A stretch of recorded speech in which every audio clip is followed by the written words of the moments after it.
Hello guys! Hello ka-dreamers! Welcome back to my YouTube channel. Medyo natagalan po tayo sa pag-upload ng videos. Kasi nga napaka-busy talaga ng Mama Jo nyo. Sobrang na-miss ko na po kayo.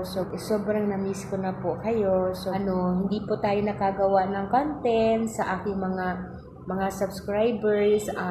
Sorry po dahil pinahintay ko po kayo talaga ng matagal, pero ngayon ay naisipan ko pong gumawa ng content. And in this moment po, medyo nako-focus ng konti yung content natin kasi kadalasan ay adventure ang ginagawa ko po. Giging teacher ko po, kasama yung aking mga mag-aaral, yun ang ginagawa kong content. At saka, minsan din yung kumakanta po ako. So, medyo napo-focus ngayon yung attention ko sa pagiging isang nanay.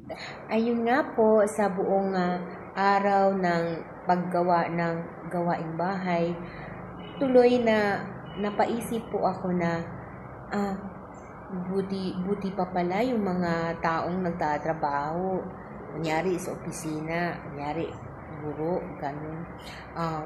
Pagdating ng alas 4:30 ay tapos na, makakauwi na.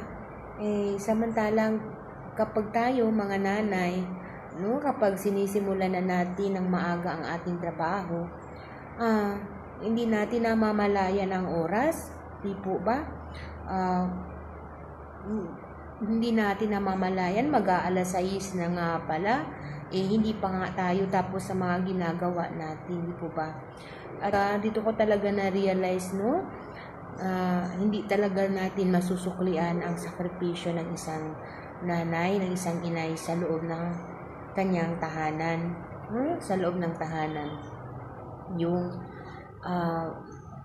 kung paano ba yung isang inay, yung inay talaga, yung totoong nanay na hindi nanay-nanayan lang na iniiwan naman ang pamilya, iniiwan naman ang mga anak sa bahay na walang pakialam kung kumain na ba, naglinis na ba, naglaba na ba ha.